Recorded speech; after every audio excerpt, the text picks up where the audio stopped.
Hello and welcome to Verdictum. I am Ananya Singh and you're watching today's legal news, where we talk about the recent important legal developments across the country. Here are the headlines. Complaints by consumers not to be rejected on the ground that consumers knew what they were purchasing, says Supreme Court. Parliament has power to convert a state into a union territory, holds Supreme Court.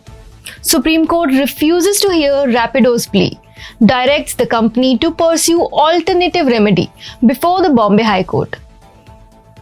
Terrorism and evil affecting life and liberty of people, says Kerala High Court. Will CBI cease to have jurisdiction if charge sheet does not involve offences under Prevention of Corruption Act? Meghalaya High Court decides. Now let's take a detailed look on the headlines.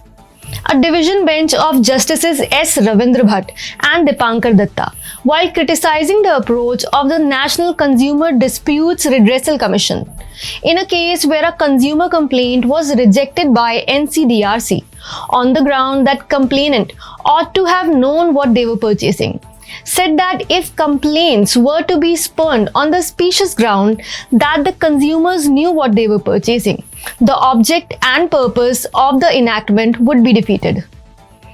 The court was hearing a case relating to flat developers defaulting on several promises made on flat amenities and flat owners taking possession of the said flats without a completion certificate being obtained by the municipality. A bench comprising Justices Sanjay Kishan Kaul and Abhay S. Oka, while deciding a petition challenging the validity of Union's decision to constitute a delimitation commission for the Union Territory of Jammu and Kashmir, noted that Article 3 of the Constitution of India provides the Parliament the power to form new states and alter the areas, boundaries or names of existing states, and that according to explanation 1 of the said article, state includes union territory.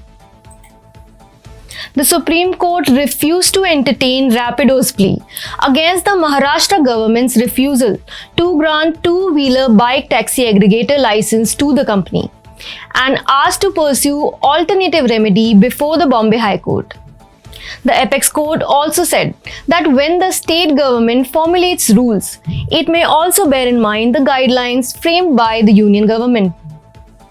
The Kerala High Court, while refusing to suspend the sentence of 3 persons convicted of attempting to travel to Syria to join ISIS, said that terrorism is an evil affecting the life and liberty of people and the growth of the nation in all respects. No religion propagates terrorism or hatred, but some fanatics or religious fundamentalists have distorted the views of religion for spreading messages of terrorism and hatred. The case was being heard by a bench of Justice Alexander Thomas and Justice Sophie Thomas, who refused to suspend the sentence and grant bail to the trio, Midlaj, Abdul Razak and Hamza, considering the gravity of the offence prima facie proved against them, even though they have undergone a major portion of their sentence. The Meghalaya High Court ruled that if the offences under the provisions of the Prevention of Corruption Act have been dropped from the charge sheet, but the offences concerned with the Indian Penal Code remain, the CBI has the right to investigate offences under IPC. However, for CBI to continue its prosecution, specific consent of the state is required, as jurisdiction of the CBI would cease on the date the said charge sheet is filed. Thank you and keep watching Verdictum and subscribe to our channel and download the Verdictum app on iOS and Android to keep yourself updated with authentic legal news.